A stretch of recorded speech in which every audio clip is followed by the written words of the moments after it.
في القلب مشاعر أخفيها قد أشرقت الشمس عليها عن خطط لم أعبأ فيها ستكون بأيامي خرقا فحياتي قبل الحلقات.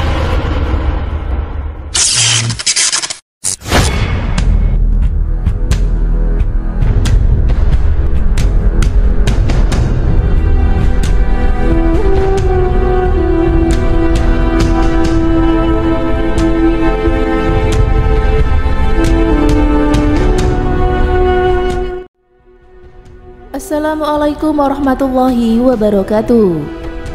Seorang pemuda dari kaum Ansor yang bernama Sa'labah bin Abdurrahman telah masuk Islam. Dia sangat setia melayani Rasulullah SAW. Suatu ketika, Rasulullah mengutusnya untuk suatu keperluan.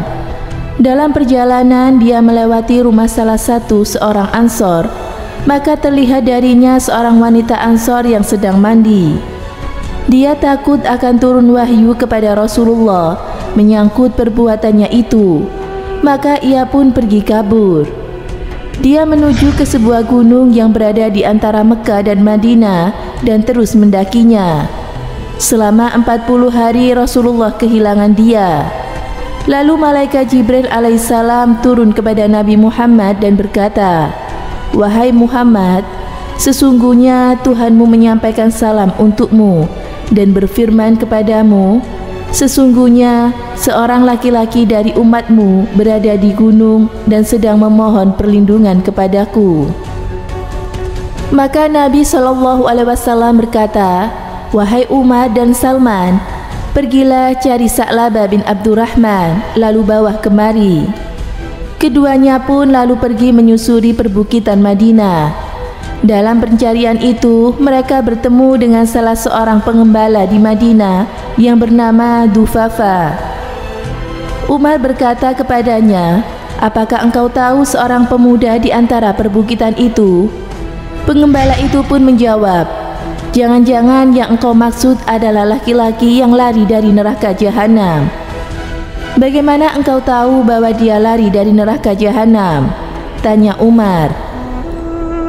Zulfafa menjawab, "Karena apabila malam telah tiba, dia keluar kepada kami dari perbukitan itu dengan meletakkan tangannya di atas kepalanya sambil berkata, 'Mengapa tidak engkau cabut saja nyawaku dan engkau binasakan tubuhku dan tidak membiarkan aku menanti keputusan?'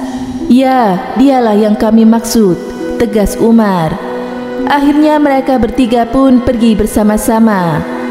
Ketika malam menjelang, keluarlah dia dari antara perbukitan itu dengan meletakkan tangannya di atas kepalanya sambil berkata, "Wahai, seandainya saja engkau cabut nyawaku dan engkau binasakan tubuhku dan tidak membiarkan aku menanti-nanti keputusan." Lalu Umar menghampiri dan mendekapnya.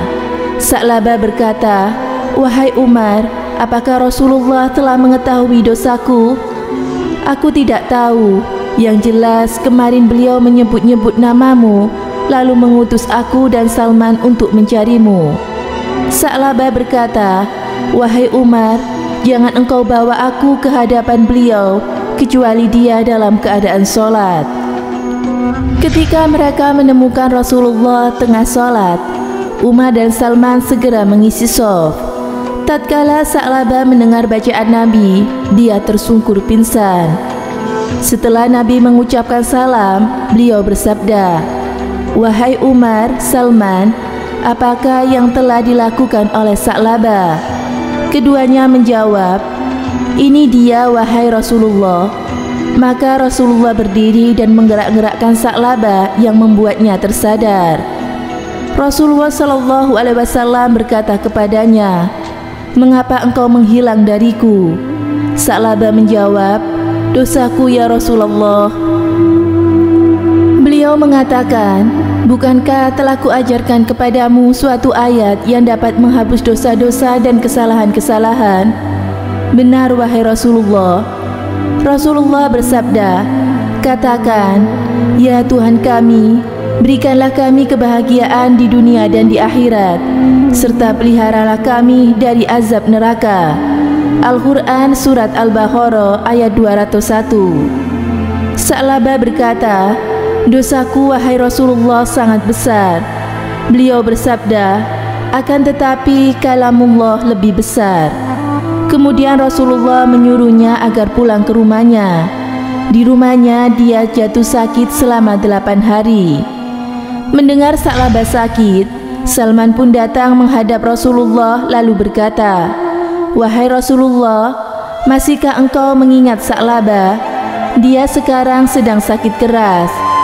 Maka Rasulullah datang menemuinya dan meletakkan kepala Sa'labah di atas pangkuan beliau. Akan tetapi Sa'labah menyingkirkan kepalanya dari pangkuan beliau. "Mengapa engkau menyingkirkan kepalamu dari pangkuanku?" tanya Rasulullah. "Karena penuh dengan dosa," jawabnya. Beliau bertanya lagi, "Bagaimana yang engkau rasakan?" "Seperti dikerubungi semut pada tulang, daging, dan kulitku," jawab Sa'labah.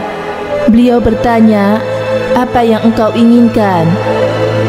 "Ampunan Tuhanku," jawab Sa'labah.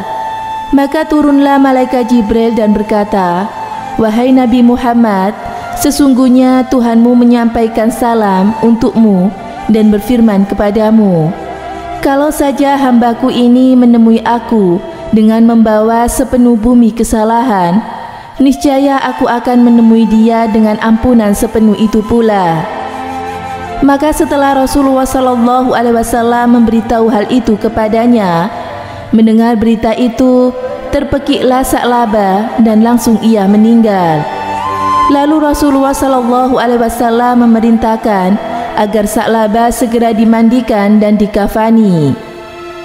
Ketika selesai menyolatkan, Rasulullah SAW berjalan sambil berjingkat-jingkat. Setelah selesai pemakamannya, para sahabat berkata, "Wahai Rasulullah, kami lihat engkau berjalan sambil berjingkat-jingkat." Kemudian beliau bersabda, "Demi Zat yang telah mengutus aku sebagai nabi yang sebenarnya, karena banyaknya malaikat yang turun melayat Sa'labah. Masya Allah, Allah adalah Maha Pemurah, Maha Pengampun, dan Maha Penyayang. Sebesar apapun dosa hambanya, apabila dia datang dengan memohon ampunan, niscaya Allah akan mengampuninya." Semoga bermanfaat. Wallahu a'lam bishawab.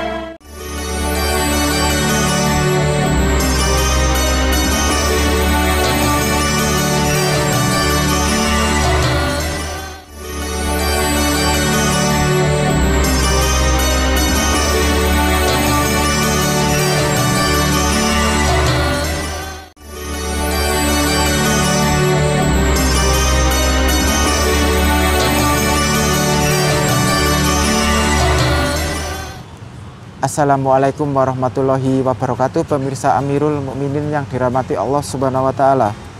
Setiap manusia pasti pernah berbuat dosa, baik dosa kecil maupun dosa besar, baik dosa kepada Allah maupun kepada makhluknya. Setiap anggota tubuh manusia pernah melakukan kesalahan dan dosa. Mata sering melihat yang haram, lidah sering berbicara kasar, sering mengumpat, berdusta, melaknat, menfitnah. Setiap muslim dan muslimah tidak boleh lepas dari istighfar dan selalu bertaubat kepada Allah Subhanahu wa Ta'ala. Dari kisah sahabat Nabi ini menunjukkan bahwa Allah itu adalah Maha Pengampun. Sebesar apapun dosa yang dilakukan, insya Allah akan mengampuninya. Dan berikut adalah amalan penghapus dosa besar maupun kecil yang tertera di dalam Al-Quran maupun hadis-hadis Nabi Muhammad SAW.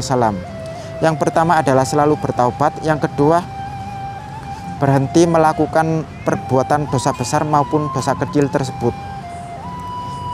Istighfar, berbuat amal kebaikan, sholat 5 waktu, puasa Ramadan, sholat taubat. Semoga kita diberi petunjuk Allah untuk tidak melakukan perbuatan dosa besar ataupun dosa kecil. Semoga yang saya sampaikan bermanfaat. Wassalamualaikum warahmatullahi wabarakatuh.